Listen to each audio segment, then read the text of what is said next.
So, hi, this is Pad, the creator of Team Me. We're going to unpack today another profile, but let's start with a recap of the method that we're using for these profiles. This is what we call profile diagnostics, and we're going to see all sorts of details around the archetypal characters that make up each of these individuals' lives.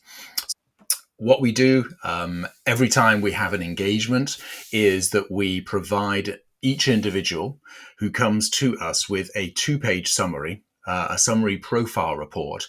And on this video, we're going to take one real life example and show how we can unpack an individual's profile to identify the intrinsic qualities that they display and explain why they show up the way they typically show up in a situation, and how then that impacts their work, their relationships, their results in life, in the workplace, in their personal lives as well.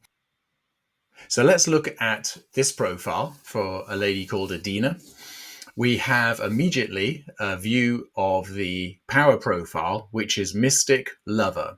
Now, Mystic Lovers are kind of classic coaches and counselors, people who believe in transformation. They believe that there's a better state to be achieved. They're good at daydreaming, but they're also good at innovating. And believing that there's something that every one of us can see beyond, transcend to transform is the kind of the tagline of the mystic. But she also then has a very strong desire to support and love and to have harmony with people. So a connection with people is a strong driver for her as well. So that's her power profile, the two strongest.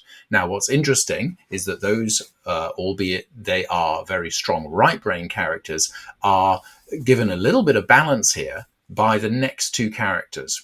The sage comes in next, where essentially she's saying, it's all well and good to have a wonderful dream, to believe in transformation, to connect with people and to show them they're valued and they're loved and to help in that nurturing process. But we need to also make sure that we've got some evidence to back up the way we're going about things. So she's not doing this in the dark.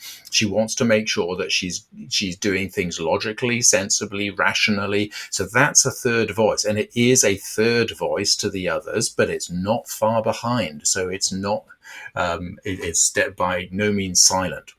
She then lets her queen come in. So the queen at about 5.6 there is a voice that says we've got to think about the bigger picture, the realm of responsibility, and potentially delegating to other people where that's possible.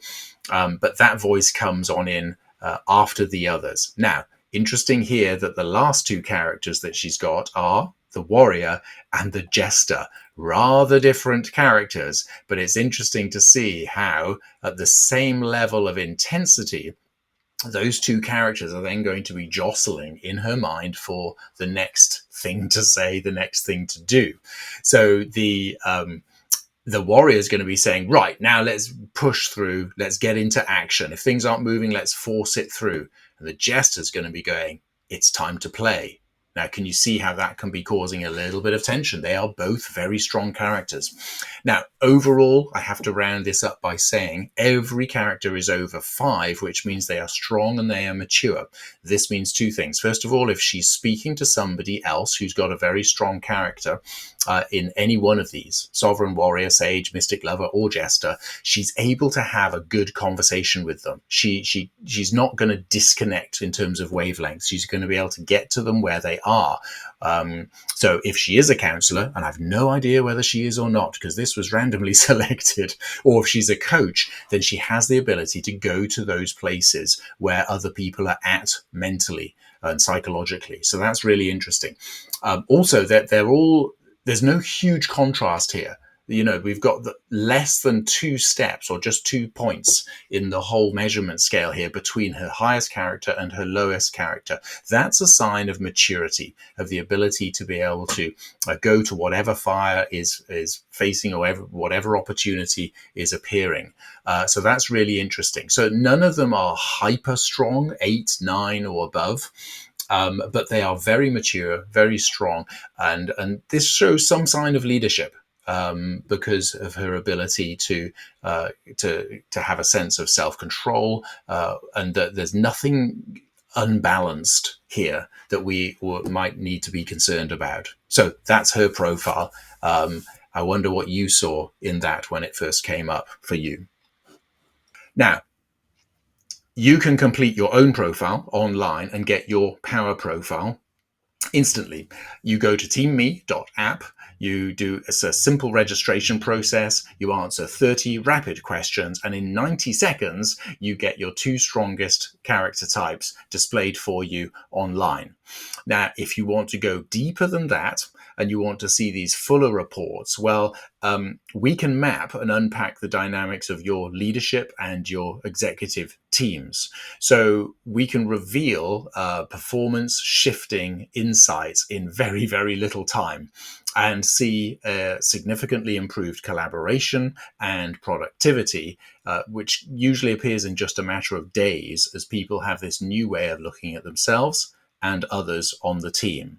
So if you're interested in that, do let us know. You can use my LinkedIn profile here, follow that link, or go through to teamme.com/links, which will give you a variety of links off to websites, social pages, groups, etc. So you find the best way that you would like to connect. I look forward to hearing from you soon, and we'll do some other profiles coming up soon.